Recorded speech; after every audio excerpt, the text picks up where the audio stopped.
We good to go? Can you guys hear me? Loud and clear? Good. All right. Welcome everybody. Good afternoon. My name is Ville Viitanen. I come from a company called Fortum from Finland. And I'm going to talk to you about how do we develop and operate a modern data warehouse in a cloud in a rapidly changing environment. I've divided my presentation in a couple of sections. First of all, I'm going to talk about Fortum and what is Fortum Recycling Waste, one of the business units that we have. Then I'm going to talk to you about our Data Bazaar project, which is the data warehouse project that we have.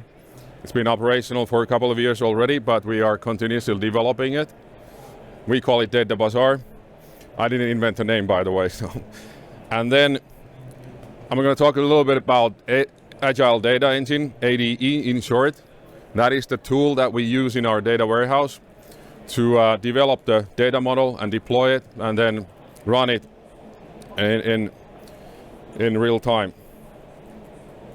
And then there are a couple of the topics on top of that which I won't cover, but just popped into my mind when I made this presentation. Fortum. Our purpose is to drive the change for a cleaner world. We all know what's climate change. We produce electricity, power, so it's quite clear that we need to transform our operations greener and more sustainable. And it's not our own operation, but it's also our partners and the whole ecosystem and the society that we need to transform into more sustainable. So what is it that all that we actually do? First of all, we produce power and heat, and then we sell most of our power into the electricity market in the Nordics, and it's about, I think, 80% of our revenue comes from that. Besides that, we have all kinds of services, expert services for nuclear and power engineering, for example. We had e-mobility charging solutions. When I set up this presentation, we still own them, but a couple of weeks ago they announced that we have sold them, so it's a rapidly changing world. And we have trading services for electricity and fuel. And we also sell electricity to business and private customers. We also produce district heating and cooling, mainly in Finland, but also in Poland. We have one district heating and cooling network in southern Finland nowadays in Espoo, in the capital area. And today's presentation is related to our recycling and waste business unit, which recycles metals, plastic, batteries, and all that sort of stuff. And also hazardous waste. They burn it in a big boiler to make it less hazardous. So, a bit deeper look at what does recycling and waste do, to give you a little bit of understanding what is our business and what are our challenges currently. Batteries. We reuse and recycle batteries because there are lots of scarce materials that are needed to be able to produce new batteries. We have, for example, set up a big battery in Sweden which is installed next to our hydropower plant. We have reused EV batteries for that, and the size of that battery is quite large. It's equivalent to 47 million Tesla Powerwalls. Is there anybody from Sweden here? No? I see that there are a couple of guys from Finland, but no anybody from Sweden.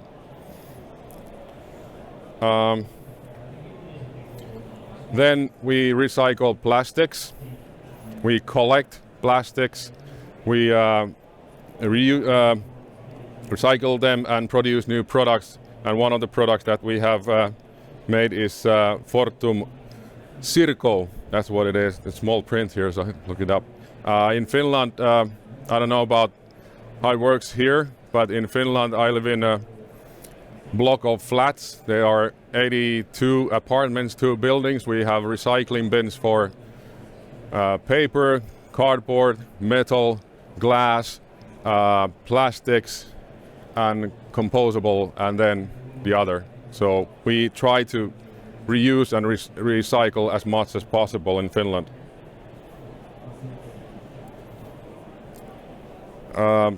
Recycling and waste, they operate mostly in the Nordic countries, Finland, Sweden, Norway, and Denmark. But just last Wednesday we announced that we're going to set up a new location in Germany for battery recycling. And if that goes well, they'll probably expand into other countries as well.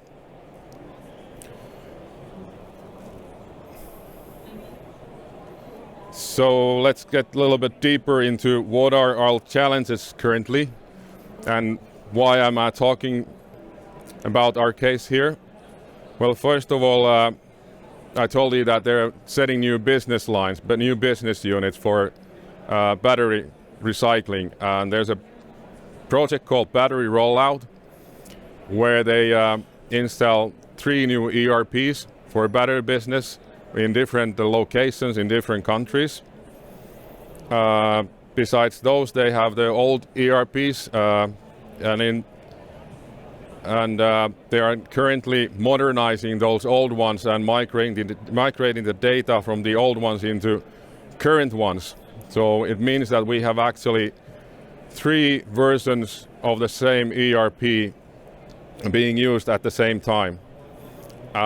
But in the end, our vision is that all of those ERPs will be migrated into the same version, but of course that's going to take time. And there are a lot of challenges like how to get access into the data, but also the data model is changing when we migrate from the old one into the new ones. And besides the project that we have, we are also continuously developing new functionalities where we are integrating into new source systems. But at some point next year, we might be in the same version of the ERP, but in any case, we will have multiple ERPs per location and per country.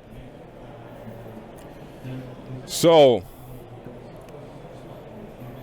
to be able to provide everything in time, the right figure, and to the right person, the right locations, and how do you avoid this? This picture was taken from a railway station next to our apartment in Espoo, Finland, about 3.5 years ago. They were renovating a railway station, and well, I'm not a sign expert, but clearly this isn't what the customer ordered. But how do you avoid this? Well, this wasn't the only mistake that they made. This sign number 4 was installed next to the track number 1, so it wasn't even in the right place. But I think it's pretty clear, pretty obvious that there are no tricks how you can avoid that kind of a situation. You need the right people, both in business and IT, that really understand the data and understand the tools. And then you need to have the right tools that support your, let's say, DataOps activities. And then you need to have the right methods and processes that support the development and operations of those data warehouses. These things are not in any particular order, but I've collected here a couple of things that I think that are important. First of all, we are using data vault methodology to model the data warehouse and the core of it. We have a automated CI/CD pipeline, and we are developing this in a Scrum, following Scrum methodology. And these things go in hand hand in hand very well, and we have about 5 years experience on this now. We have been doing this the same way in a couple of projects, and this is the second one of them. And I would also like to highlight that the master data management is really important in a multi-ERP environment. Let's think about, for example, a situation if you have or you might have a different sales account or a product ID in different ERPs. To build a report on top of that to find out what are the sales in each product category, it might be pretty hard or challenging if you have different kinds of information and there is really no master data. But luckily we have master data management expertise and systems that we are using, but of course there's still quite a lot of things to do. This is our architecture or vision of it, and this is also our tech stack, so to say. On the top you can see the ERP systems, but also a couple of other source systems that are used for optimizing the logistics activities, the transportation. Then we have a sales forecasting system, and of course the master data management system, which is called Semarki. Our data is stored in a Snowflake database. Currently that Snowflake database is in AWS, but the plan is that we'll migrate the whole system into Azure. Now you ask that why do you want to do that? Well, one of the reasons is the fact that most of the source system and the ecosystem of recycling and waste is on IT services are in Azure at the moment. So that's one of the reasons. At the same time, we will migrate also one of the tools that I'm going to tell you about in a short moment, because it's something that you probably never have heard about before. It's called Agile Data Engine into the SaaS environment. And we will start using also this Azure Data Factory for integrations. And our vision is that we will be completely in the SaaS. Do we ever get there? I don't know, but that's at least what we're going to do. And one more thing, or a couple of things actually about this. We have a data catalog called Alation. They also have a stand here. Snowflake has a stand, and ClickSense, that's what we are using to create the visualizations on top of the data and provide those visualizations to the end users.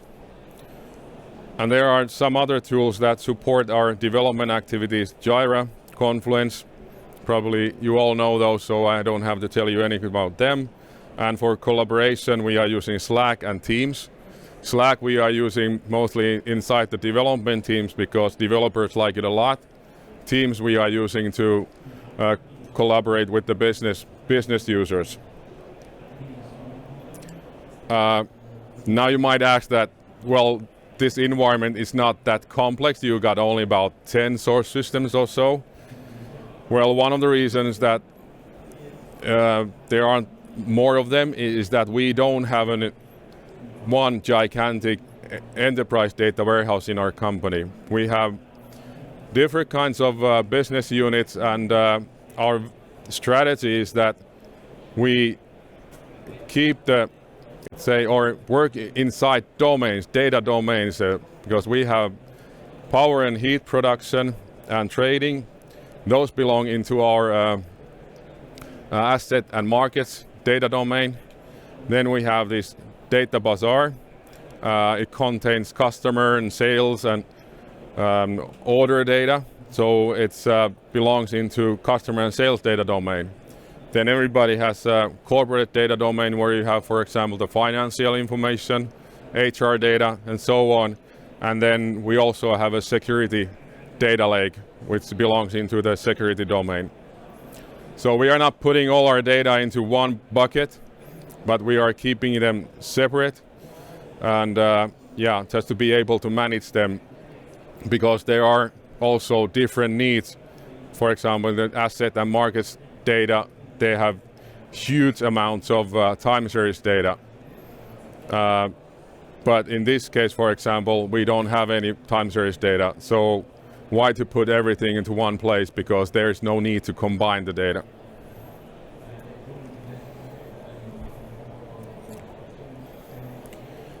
One more important thing before we go into ADE a bit deeper. This is really important. It's not about technology, but it's about people. To be honest, about a year ago, our project was in big trouble. The business was saying that we are putting a lot of money into this data bazaar, but we don't really see any value.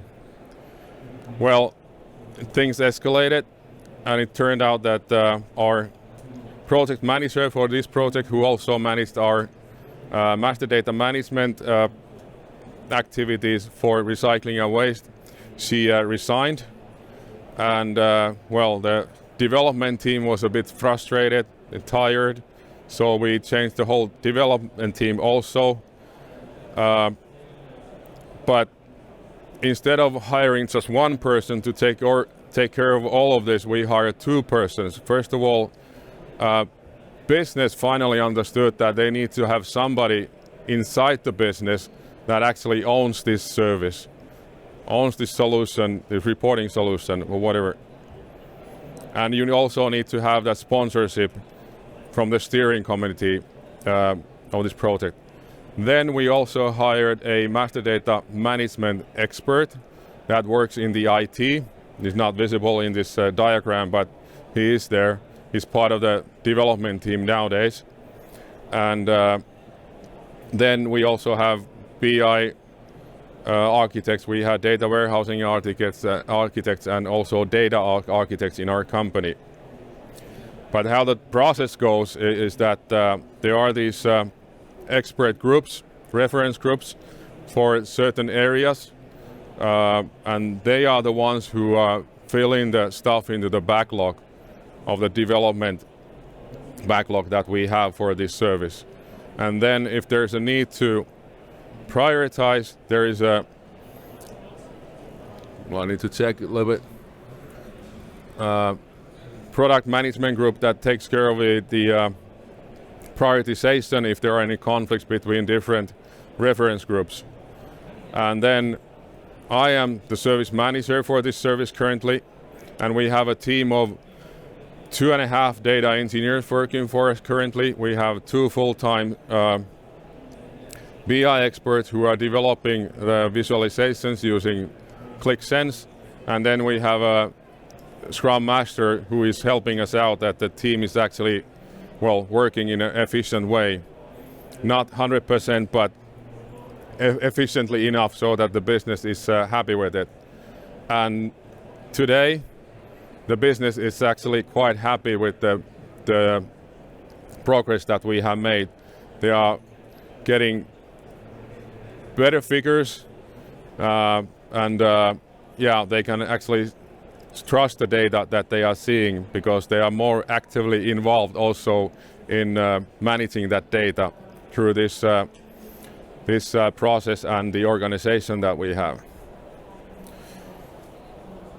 But if you don't have this, you don't have a sponsor from the business, somebody who owns this in the business, then my advice is that don't start.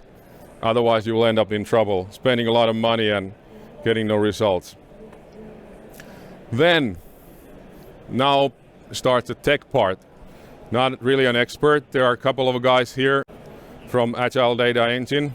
I'm their happy customer, but they can tell you more about Agile Data Engine. They have a stand there. The number is 847. Correct. It was correct. Good. Let's start how things went in the past. Well, when you started developing a data warehouse, you have a database, you have an ETL tool, and you have those BI tools. That's basically the 3 components that you need to be able to develop a data warehouse.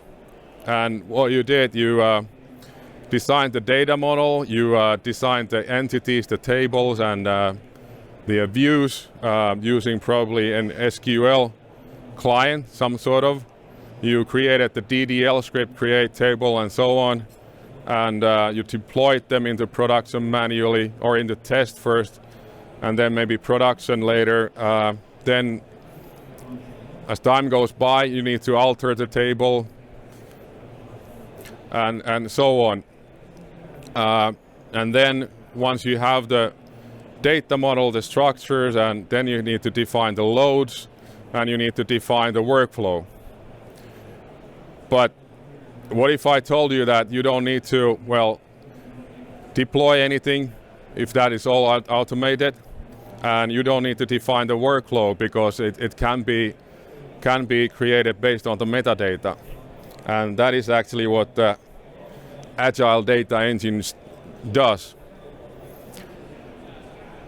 So this is the development process in Agile Data Engine. They have a visual graphical interface, browser-based interface, where you define the entities, whether there are tables or views, and you define the loads, meaning that you implement the business logic. In our case, because we are using Data Vault, we have 3 layers in our database: staging, Data Vault, and then publish area. And Agile Data Engine supports all of those. It has templates for Data Vault, it has templates for dimensional modeling for the publish area, because well, Data Vault and BI tools, they don't fit together that well, so the publishing layer is designed traditionally using the dimensional model. And then once that the entity that you are developing is ready, with the click of a button, that whole thing is deployed into development environment, also into our test environment. All the changes, they go into a code repository. You can see who has deployed something somewhere based on the history.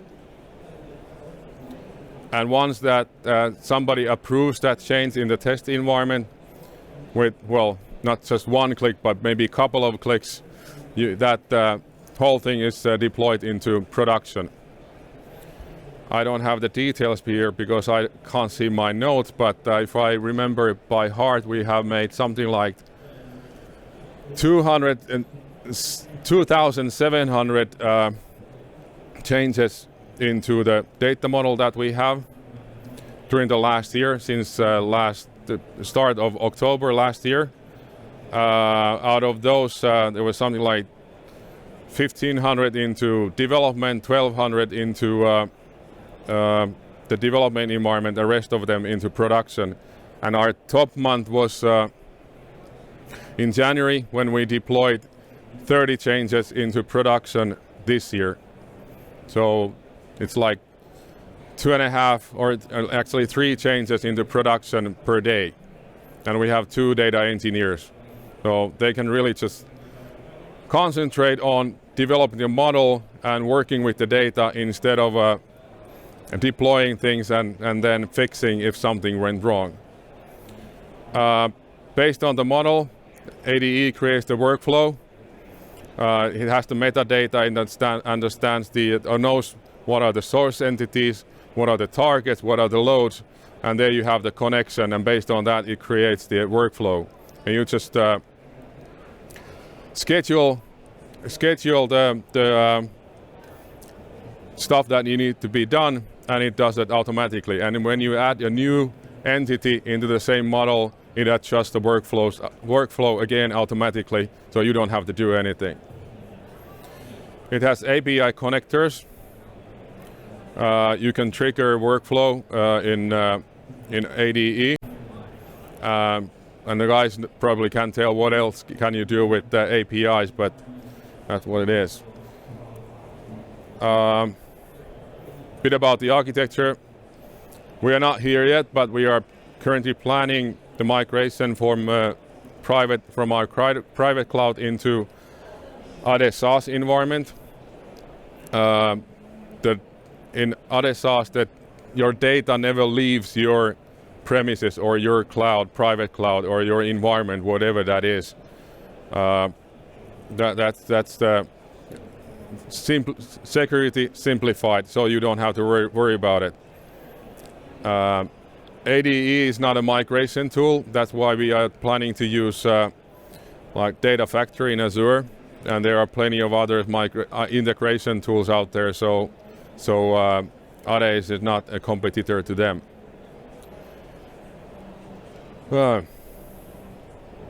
Yeah.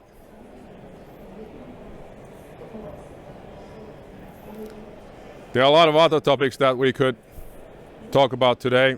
Just a few things that popped into my mind, but I think I covered the most important things that we've seen that you have to secure. But also beyond this, you have the data catalogs, which mentioned we are using Alation again. You need to have data governance. You have to you need to understand the data architecture. What are your trusted sources of the data? Because that's one of the things that was quite challenging for us. And also the machine learning stuff. We are using machine learning to optimize our transportations. That was my presentation. Like I mentioned, the Agile Data Engine guys, they're happy to answer more of your questions if you have them.